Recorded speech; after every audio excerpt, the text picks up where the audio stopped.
Hey everybody, HomeSliceHenry here, and I'm sure by now you've probably seen 10 different videos trying out Mimikyu in the Great League. Well, today, this video is going to be covering something that I don't know if I've seen someone post yet, and that is XL fully maxed out Mimikyu in the Ultra League. Now, these battles were submitted to the channel by a member of the community, Sapphiro, so many thanks for the battle submission. Now, upon release, Mimikyu was actually ranked at number 1 in the entire Ultra League on PvPoke, so I'm very curious to watch these battles and see if XL Mimikyu ends up living up to the hype. So, without further ado, let's hop into the matches, and we see a dominant lead in game number 1, Mimikyu into Kingdra. Opponent safe switches in a Melmetal, very nice catch, able to bank a ton of energy on Mimikyu, and then send in Corviknight. This Melmetal is actually running a moveset that I was not expecting. They are running Rock Slide. Typically, Melmetal is recommended to go for double Iron Bash and its new move Dynamic Punch, but it looks like this trainer may not have an elite TM, as instead they're running Rock Slide. I guess Rock Slide does give you significantly better coverage into Pokemon like Talonflame, but without double Iron Bash, it does reduce Melmetal's ability to kind of just spam through matchups every 8 turns. Melmetal able to win the Zero Shield as it lands Dynamic Punch, but this sets up a monster farm down for Mimikyu. In the back is Registeel, and this is about to get very bad for this opponent. They just have absolutely zero fast move pressure into the Mimikyu. Mimikyu farms up, trying for a catch. Opponent does not let that happen, and they're going to send in Kingdra. Even though Registeel is a strong answer to Licky, the opponent needs to save the Registeel energy if they want any chance of beating the Mimikyu. Well, to be honest, I think they have zero chance of ever beating the Mimikyu. The Mimikyu still has 2 actual shields, it still has its Disguise intact, which is a 3rd shield, and it's not like the opponent can ever farm down the Mimikyu. They have Lock On and Dragon Breath, both of which are double resisted. Licky's not going to get knocked out here by Surf. They would have to go for Outrage if they have it. Surf lands, there's a switch into the Mimikyu, and that's going to be answered with the Registeel. But I just feel really bad for this opponent. There is just absolutely no way to ever win this game. They're going to start firing off energy, and Mimikyu will start putting up Protect Shields. This Registeel is on Flash Cannon. Flash Cannon did get cheaper this season, and Registeel, lock on to Flash Cannon is actually pretty efficient. Shadow Sneak is going to be shielded up, as Registeel desperately tries to take home the win, but there's still just no path in this game whatsoever. Even if the opponent got a catch, that would not be enough for them to win this game. Mimikyu overfarms, watching for that catch, and the opponent is unable to get it. Registeel makes the Flash Cannon, but Mimikyu's Disguise is intact. The Flash Cannon only does 1 damage, the Disguise is busted, and now Mimikyu gets the double up on Shadow Sneaks. Shadow Sneak, I imagine, will not knock out XL Registeel, but the second Shadow Sneak absolutely will. Honestly, Mimikyu could have farmed down there, but there's a guaranteed win condition in firing off the back-to-back moves, and that's going to be a Game 1 win. We move to game number 2, Mimikyu on the lead into XL Tinkaton. This matchup is pretty decent in the Great League, but in the Ultra League with Tinkaton being so bulky, I imagine the matchup is a lot worse. In comes Corviknight as a safe switch. Opponent actually doesn't pivot out, and instead they fire off a Bulldoze. They're fishing for a debuff. They get the debuff, and look at the spice. They send in Baxcalibur. Baxcalibur recently had a calm day, got access to Glaive Rush, a very efficient 40 energy Dragon-type charge attack. I imagine they're going to be going for Icy Wind or Avalanche here. They are on Icy Wind, and that does way more damage than it normally would, courtesy of that Bulldoze debuff. Baxcalibur going to fire off another charge attack. Can Corviknight hang on here? It's the Glaive Rush, but Corviknight is barely able to survive. Corviknight undertaps the Payback. Payback is going to connect, and Baxcalibur has been knocked out. Back in comes Tinkaton. Sapphiro does not want to let that farm down happen and gets aggressive, pivoting out into Licky. Licky no shields as Tinkaton connects with Gigaton Hammer. That's some pretty massive damage, and in the back the opponent has Seismitoad. Seismitoad and Tinkaton in the Ultra League actually do form a pretty decent core pairing, as Tinkaton is able to get shields down with its insanely powerful Gigaton Hammers, and then Seismitoad can really slow things down with the constant Icy Winds. Back-to-back Shadow Balls land. Oh my goodness, what a catch! Able to save energy on Licky and catch what should be an Earth Power onto the Corviknight, and it is. That is an absolutely massive catch. Licky has been preserved, and it is only 1 rollout away from the Body Slam. But now it's the opponent's turn. 1 good catch deserves another. They're going to catch the Body Slam back onto the Tinkaton. Tinkaton takes absolutely no damage there. Licky just going to be no shielding as the opponent has to full send Gigaton. They do. Licky will get KO'd, and now it's Mimikyu versus the world. But this Tinkaton has already taken quite a lot of damage throughout the course of this match. Shadow Sneak will be shielded up. The Tinkaton is approaching a range where Shadow Claws plus Shadow Sneak could actually deliver a knockout. Mimikyu, gonna be no shielding as Tinkaton will go for the Bulldoze. The Disguise is busted, and suddenly, this makes Mimikyu a lot more vulnerable. But with this big of an energy advantage, the energy that was stored at the start of the game is gonna be a big benefit to the Mimikyu. Opponent ends up no-shielding, hoping Tinkaton could survive, but it could not. And now the Seismitoad is going to have to get through 2 Protect Shields. This is part of what makes Mimikyu so incredibly strong, that built-in third shield, where even though the opponent was able to make 3 charge attacks, it just simply did not matter. Mimikyu had its disguise busted on the first, shielded twice, and took the win. We move to game number 3, Mimikyu in the lead versus XL Abomasnow. Very cool pick from the opponent, and able to make a very nice catch onto Licky Licky. What this catch does is it actually keeps Mimikyu's disguise intact, which could be very, very helpful later on. That's a very interesting tactic that I'm seeing trainers try as they play Mimikyu more and more, because the common counterplay towards Mimikyu is just to fire off your cheapest charge attack as soon as you get there. Even though it's only going to do 1 damage, you're not burning a lot of energy, and their free shield is gone. But as the Mimikyu player, if you're able to go for a catch, suddenly your cheap charge attack did not break that disguise, and you're going to have to deal with 3 Protect Shields later in the game. Now, I've been yapping so much about Mimikyu game theory that I didn't even address the fact that there was a shiny Dondozo on my screen. That is easily one of the best shinies in the entire game. Opponent saves Dondozo, catches back out of the Abomasnow, and now Mimikyu will go for the Shadow Sneak. But Abomasnow, too bulky in the Ultra League, able to hang on, and that's going to pressure Mimikyu into giving up a Protect Shield. Mimikyu does get the Shadow Claw down. Mimikyu's disguise is still intact, but after Dondozo rehits the field, Mimikyu is going to lose that disguise. Dondozo fires off an Outrage that's double resisted, but what it does do is end up burning the disguise. That's actually one of the funniest ways I've seen someone burn a disguise. Fire off a double resisted move just for the heck of it. Oh, that's a really nice catch. Able to save the Mimikyu, catch that Surf onto that very low health Licky Licky. And now, it's going to be Corviknight up a little bit of energy versus the World. He's going to wait down his switch timer. Actually, no, going to send in a Mimikyu, and it's going to be an XL Seaking in the back. Honestly, the opponent's running an incredibly sick team. I actually recently built an XL Seaking myself.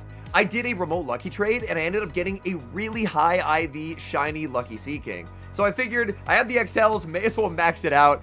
It's not the greatest Pokemon ever in the Ultra League, but it's a really cool collector's item. It has a really good moveset, and I really like building Ultra League Pokemon that max out below 2500 combat power. That's part of why I have Pokemon like Hisuian Electrode built as well. Here, Corviknight's gonna end up getting the boost, and yeah, sadly, there's just no hope. Corviknight is just way too bulky for Seaking to ever deal with.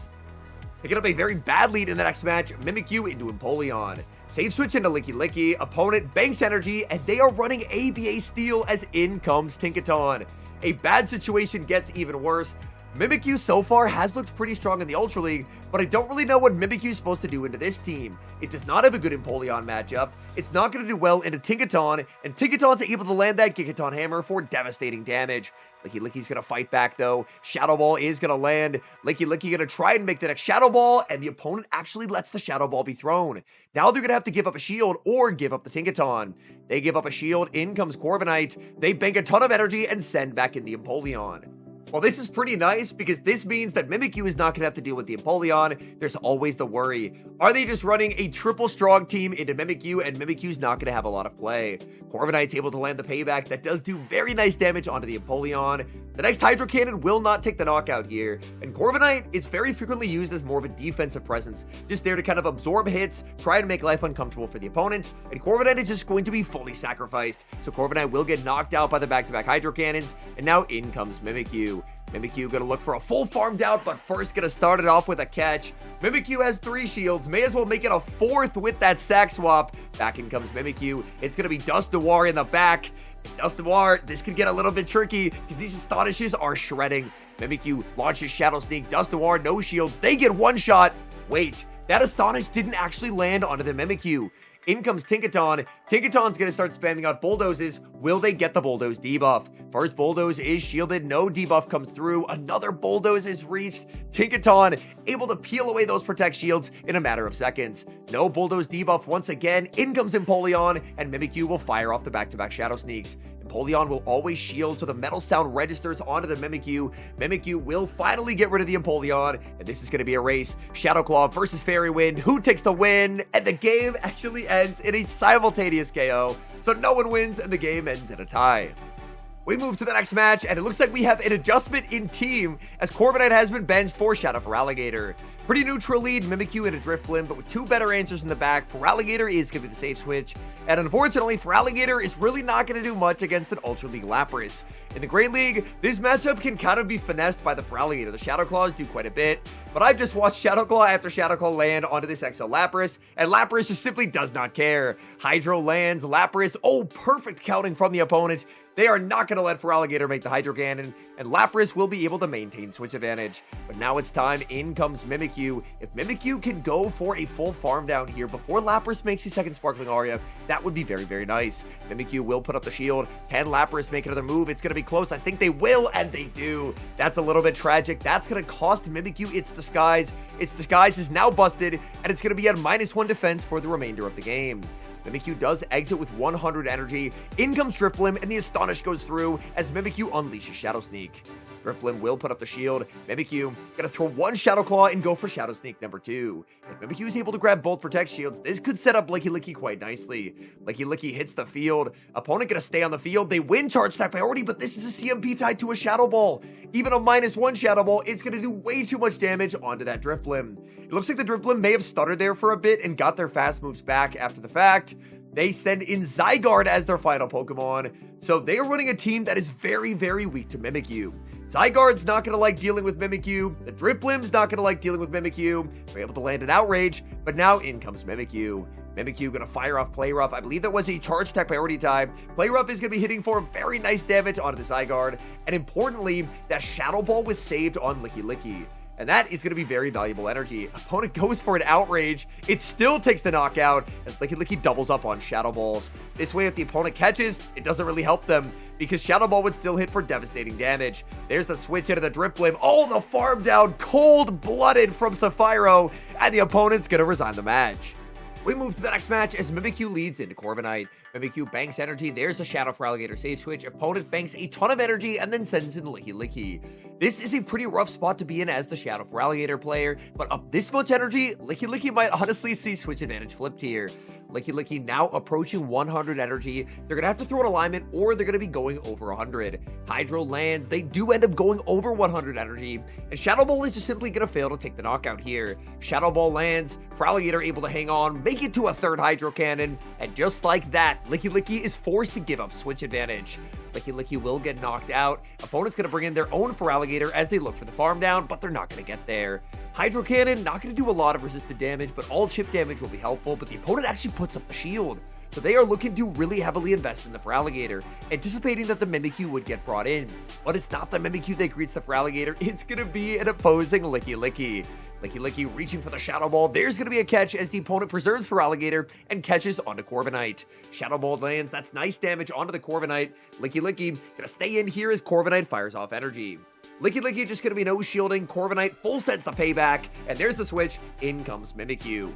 Corviknight's going to look to fire off this Air Cutter as soon as it possibly can just to break the disguise. Because once the disguise has been broken on Mimikyu, then Corviknight has an ability to output significantly more damage. Corviknight going to fire off more energy, but this should only be another Air Cutter. Air Cutter not going to do a ton to Mimikyu as Mimikyu approaches 100 energy. Mimikyu doubles up on Shadow Snake's opponent, only has one Protect Shield. They're not going to use it here. Corviknight gets KO'd. In comes Feraligatr, but Feraligatr is just going to be taking way too much damage from the Shadow Sneak. Feraligatr puts up the shield, but Licky is still alive and it still has a Shadow Ball, and this Shadow Ball landing is going to end the game. The Feraligatr is just simply too low. Feraligatr could never farm down Licky in a million years. Feraligatr's Hydro Cannon will land into the shield. Opponent sees the writing on the wall and concedes the match. Hopping into the final match, leading Mimikyu into Seismitoad, pretty neutral lead. Opponent pivots out, save switching into a Tinkaton. Tinkaton's save switch is a very bold choice because Tinkaton's energy is about to be completely hard-walled by the Corviknight. Mimikyu stays in, looking to land some critical chip damage with that Shadow Sneak, and now in comes Corviknight for cleanup duty. Gigaton Hammer, not really going to be a problem for Corviknight, but a Bulldoze that actually gets a debuff could actually be problematic. With Corviknight's reduced defense, suddenly Gigaton Hammer will actually feel very, very threatening. This Corviknight is now into the yellow HP unexpectedly early, and this could prove to be a little bit of a problem. Air Cutter lands, no boost for the Corviknight. Corviknight just going to settle for another Air Cutter, but this will fail to take the knockout. Tinkaton is guaranteed to make another Gigaton Hammer. The question is, can Corviknight actually hang on here? Corviknight is debuffed. Corviknight no shields. Gigaton connects. Corviknight barely hangs on and is able to stand attack down. In comes Seismitoad looking for the farm down, but they're not going to get there. Corviknight able to make the payback first. Payback is going to land, and that's big damage onto the Seismitoad. But Seismitoad got a pretty nasty farm down. In comes Mimikyu, and Mimikyu is going to have its disguise instantly busted as Seismitoad goes for the Icy Wind. Mimikyu now going to be at -1 defense, but the opponent pivots out. They bring in their own Mimikyu, and their Mimikyu is going to be immediately hard-walled by Licky. Licky should look to fire off a Body Slam pretty immediately here just to break the disguise. Oh, this is actually a misplay from the Licky. Licky ends up full sending the Shadow Ball, but this move is never going to do any damage, so you may as well just fire off a Body Slam at the Ghost type. It sounds a little bit crazy to throw a Body Slam at a Ghost type, but that is actually the correct play because it will save you some energy. If the first charge attack you throw at Mimikyu is always going to do only 1 damage, you may as well throw the cheapest charge attack that you have, and for Licky, that's going to be the double resistant Body Slam. Opponent pivots back into Seismitoad, answered with the Mimikyu. Mimikyu does get debuffed by the Icy Wind, but is able to hang on and fire off a Shadow Sneak. Shadow Sneak is going to set up a pretty nasty farm down. Seismitoad falls. In comes Mimikyu. Opponent tries for the farm down, but they just simply cannot get there. The Shadow Sneak is reached. Mimikyu is forced to burn the final shield. There's a Licky with 2 Protect Shields to hide behind, and there's just no way out for the opponent. The opponent ends up going for the Shadow Sneak. They're playing it out to the absolute bitter end, but their disguise has been busted. All Protect Shields are down. Down goes Mimikyu, and that's a good game. After taking a look at this XL Mimikyu footage, I do think that Mimikyu does look very strong for the Open Ultra League. The Ultra League is a very bulky meta, where the sins of Mimikyu's really bad pacing, I feel, don't honestly come back to bite it as much in the Ultra League. To be clear, I think it's strong in both leagues, but I think in the Great League, if you're down a little bit of energy, that can oftentimes be very much exploited.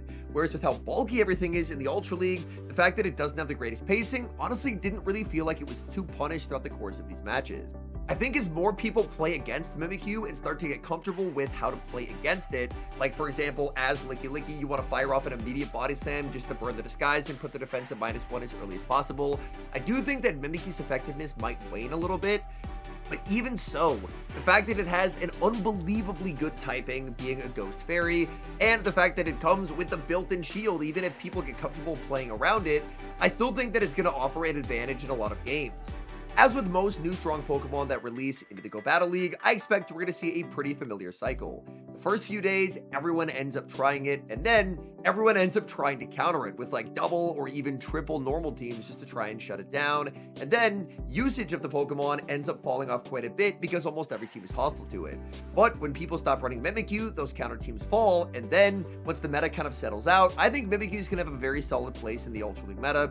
I think it has a ton going for it, and overall, I'm very excited if I ever get to a point where the queues are good enough that I can actually play Ultra League to test it out myself, because this Pokemon does look very, very fun. Anyways, thank you guys so much for watching. If you enjoy watching content like this, please do help support the channel by leaving a like on the video, and subscribe to the channel if you haven't. And an extra special thank you, as always, to our channel members here on YouTube. The support you guys provide to the channel is so appreciated. Thank you guys so very much, and until next time, I've been HomeSliceHenry.